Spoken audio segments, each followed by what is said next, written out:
Now, as we get talking about this, some of our learning objectives within this particular module will be around describing a concept of a managed device as compared to an unmanaged device. We're also going to discuss the agent configurations and how we can work with these agent configurations in developing them and the tools that are within the agents. We're also going to discuss the agent settings which make up an agent configuration and how we can work with those agent settings. And we're also going to demonstrate the agent configuration and working with the actual agent itself.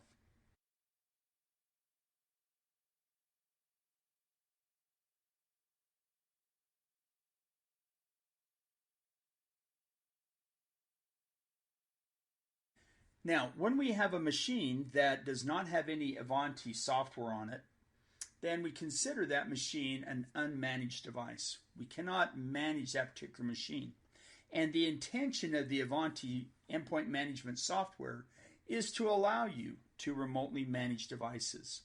Instead of having to be right in front of the device to be able to manage or work on the device, we can use the Ivanti software to be able to manage devices remotely, to be able to go in and work on the devices and be able to understand what is there within the device as far as hardware and software, and then also to be able to manage it. But without any Ivanti software there, again, there's really no way that we can manage that particular machine. So again, we consider that an unmanaged device. Now, when we take a look at an agent configuration, again, it contains the elements that's going to allow us to facilitate the tools that Ivanti has.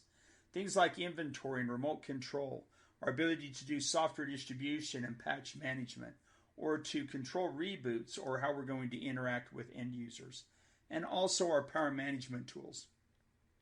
All of the software and the settings that are contained within an agent configuration allows us to facilitate these particular tools.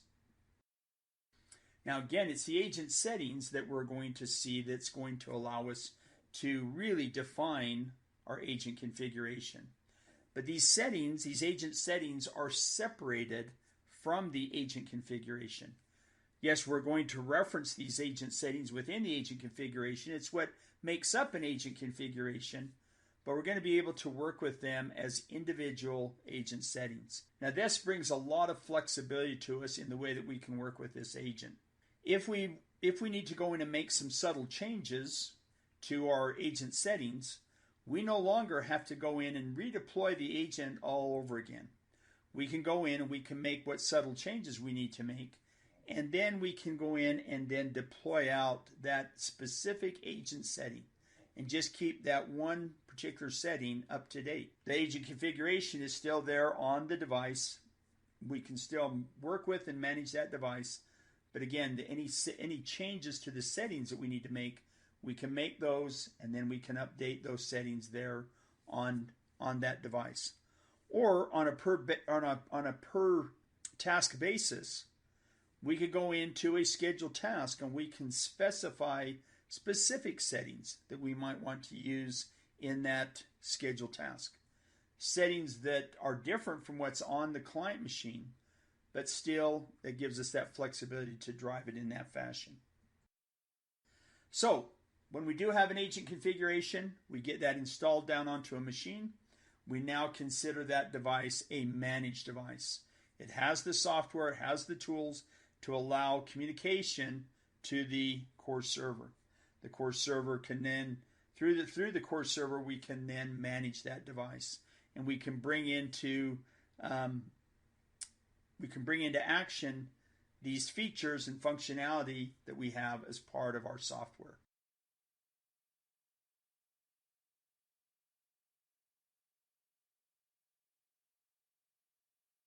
So now let's just jump over here back to into a core server here and take a look at some of these particular pieces that we're going to see here within our agent configuration.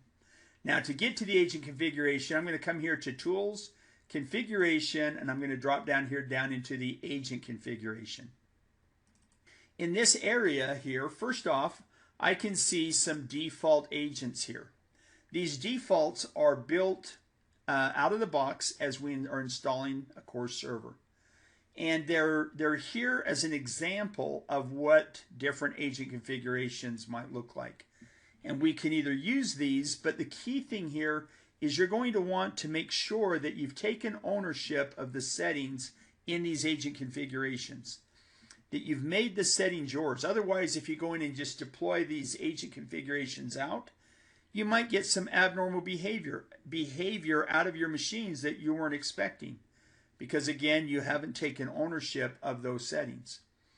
So we can either go in and take ownership and make them our settings, or we could come in and we could literally build our own agent configurations. And that's what I've done here. I've got some agent configurations that I've developed here for that have my specific settings, the settings that I want to work with. Now, if I get here into the agent, if I double click and I get into the agent, within this agent configuration, we can start to see how we can enable or disable some of the functionality here within the agent configuration. We can make sure we can select the options in here that we want as part of this agent configuration.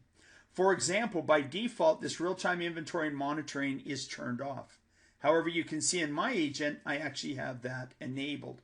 I have that particular piece turned on.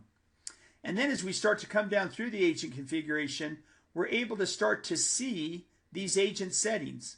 Again, the agent settings that are separated from the agent configuration, and how these, what are these settings and how we can work with them. Now, with the edit or the configure button here, I can get in and I can either create new settings, or I can modify this particular setting here directly from the agent configuration. Or I can just go over into agent settings and work with the settings there. Now you also see I have other options in here that are related specifically here to the agent configuration.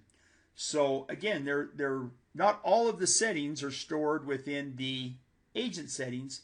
There are still settings that we can select within the actual agent configuration itself. But as I come down through these different areas within the agent configuration, I'm able to start to see the settings that we have in here, the settings that are helping me to drive this agent configuration, and what's going to allow the machine to follow the policy that we've created for that specific type of device. And again, that policy is going to be what is our settings here within the agent configuration. But it's through this agent, when we get it installed down onto a machine, that we then consider to be a managed device. And we can then manage that particular machine. Now, some of our settings here, again, just to kind of show here how these settings are going to allow us to, again, manage the device. If I get into these client connectivity settings, first off in here, we see information about the core server. By installing this agent, the client machine then knows what core server it's going to be communicating with. It also receives a certificate, so we can enable our certificate-based communication. And this is a very key part to the Ivanti Endpoint Manager, is our certificate-based communication. Not only is it going to allow encryption and decryption, but it also is going to allow proper handshaking. And so if a machine does not have the proper certificates, the core server is not going to allow it to communicate there with the core server. Now we also have other settings that are in here that we can see. And again, we'll be able to come in and work with these particular settings as we get in here and as we start to drive through this particular process here. Now I'm also going to drop down here down into the inventory settings. In these settings here, we can actually set up a schedule for how certain events are going to occur. In here, I have settings where we're going to come in and get an inventory scan from a machine every day at 11 a.m. And that's going to, I've got a window here that can occur sometime between 11 a.m. and 2 p.m. Monday through Friday. So again, with these settings here, it's going to allow me to go in and drive scheduled tasks, scheduled items that have been scheduled on the client machine, and they're being driven directly there on the client machine. Now, I also have reboot settings where we can control how reboots are handled. And if a machine hasn't rebooted in a period of time, we can go in and we can make sure that the machines get rebooted. I also can come in here and I can work with the remote control settings. Again, and kind of work with how that remote control is going to be driven and how we can work there with the remote control. And that's going to be such a key component to the Ivanti Endpoint Management tool. Again, as I mentioned, the software has been created so that you can remotely manage devices. And of course, remote control is going to be the biggest part of that. So again, these are the elements that we're going to see here within this agent configuration. And I have an agent here for a Windows desktop platform, for a Windows Server platform, for Apple Mac OS, or for a Linux environment. So again, we've got a lot of different types of platforms that we support, that we can manage. And again, this is how we manage it, is through this agent configuration. Now you'll notice on my agent configurations that they have these little green check marks here on the icon. That green check mark indicates that this is the default agent configuration. If I had a different agent configuration, maybe I had some settings that were slightly different with my agent configuration, then again, it might not be the default.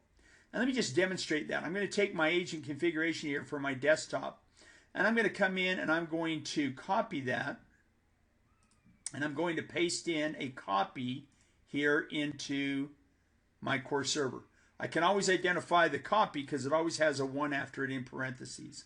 So this is my copy. Now with this copy here, I'm going to indicate that it's going to participate in what we call the self-electing subnet services. And down in the client connectivity settings, I'm going to change my setting in here to this particular setting, a setting that is designed to allow the machine to participate in that election process. Now when I save that, there's my agent, and it does not have a green check mark on it. It is not my default, where the EPM desktop agent is my default. And so it's just important to understand with these agents and how we're working with these agents and how they're going to, again, these settings, how they're going to affect a machine and how it's really going to allow us to drive the machines in effective ways. Now, within here, I also want to just show that if I take the agent itself, I can right-click, and we have this option here, Advanced Edit. If I get into the Advanced Edit, I have the ability to come in here now and change the characteristics of the agent right down to the settings level that is going to be defined within this INI file. So I literally could come in here and start to work with these to be able to come in and define exactly how I want the agent to work. Now this is a very advanced functionality here. You will want to really understand what you're doing with your agent configuration before you come in and start making any changes here to this INI file. But again, with this, if we do have that knowledge, if we do have that understanding, again, we can come in and we can start to make some of the subtle changes here that we might want to make here to our environment. Now, again, if I've made some changes to this, I maybe need to go in and rebuild my agents based on that INI. So what I can do here now is I can come in and I can point at this icon here which says Rebuild All, which means it's going to go out and it's going to rebuild all of my agent configurations based on their current INI settings and what we have there with those type of settings. So those are the type of things that we'll see there within the agent configuration and how we can go in and work with those. Now when I come over here and I look at my devices, what I have here is I have one unmanaged device, which was first off discovered, which you've learned about in previous modules, how we discover devices. And also we've pulled an agentless inventory scan on the machine. So it's showing up here in the console. But then we have several managed devices. My PS machine here and my client machine are managed devices. And I can tell that by the icons that we have here that we can see. So they're considered managed devices, again, because they have the resources now, they have the tools to be able to communicate with the core server. And we can start to see that and see how it is operating and how we can manage and work with these devices. Now, In a later module, we're going to talk about, once we've got this agent configuration, how we can deploy it, how we can get this agent down onto our unmanaged devices that will then allow us then to manage these devices. As we start to work with things like modern device management, as we start to go in and work with edge devices, as we start to go in and really start to understand the whole concept of IoT and managing, again, any type of device that might be out there on the internet. As we really start to understand this agent configuration and we understand how it's going to allow us to then communicate